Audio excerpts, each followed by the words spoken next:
The Frog King. Once upon a time there was a princess who went out in the forest and sat next to a cool well. She took great pleasure in throwing a golden ball into the air and catching it. But once it went too high, she held out her hand with her fingers and curved to catch it, but it fell to the ground and rolled right into the water. Horrified, the princess followed it with her eyes, but the well was so deep that she could not see its bottom. Then she began to cry bitterly. "I'd give anything if only I could get my ball back. My clothes, my precious stones, my pearls, anything in the world." At this, a frog stuck his head out of the water and said, "Princess, are you crying so bitterly?" "Oh," she said, "you ugly frog, how can you help me? My golden ball has fallen into the well." The frog said, "I do not want your pearls, your precious stones, and your clothes. But if you'll accept me as a companion and let me sit next to you and eat from your plate and sleep in your bed, and if you'll love and cherish me, then I'll bring your ball back to you." The princess thought, "What is this stupid frog trying to say? After all, he does have to stay here in the water. But still, maybe he can get my ball. I'll go ahead and say yes," she said aloud. "Yes, for all I care. Just bring me back my golden ball, and I'll promise you anything." The frog stuck his head under the water and dove to the bottom. He returned a short time later with the golden ball in his mouth and threw it onto the land.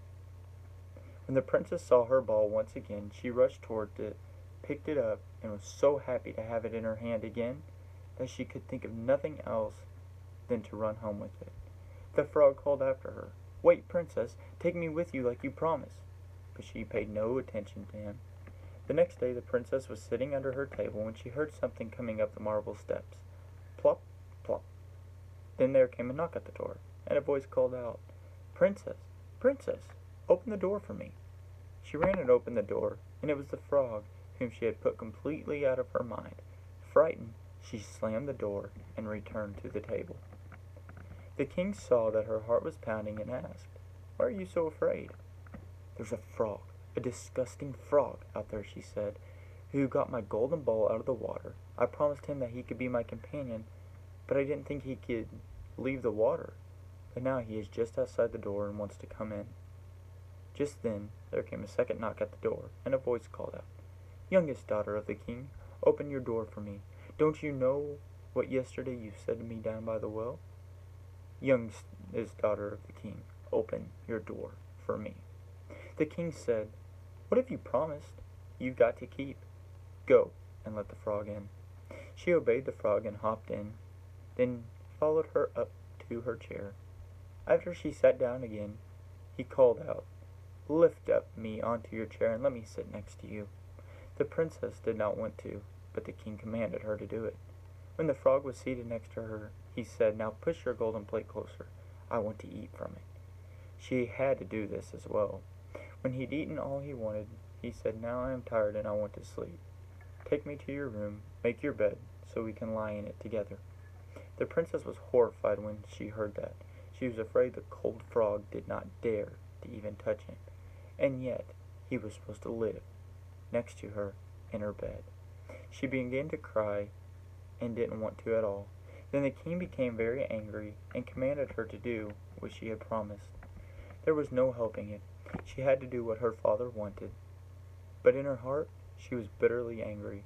She picked up the frog with 2 fingers, carried him to her room, climbed onto the bed, but instead of him laying next to herself, she threw him, bang, against the wall. "Now you will leave me in peace, you ugly frog." But when the frog came down onto the bed, he was a handsome young prince, and it was her dear companion, and she held him in esteem as she had promised, and they fell asleep together with pleasure. The next morning the prince's faithful Heinrich arrived in a splendid carriage drawn by 8 horses, and decorated with feathers glistening with gold. He had been so saddened by the prince's enchantment that he had begun to place 3 iron bands around his heart to keep it from bursting in sorrow.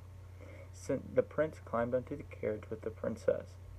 His faithful servant stood rear to drive them to his kingdom.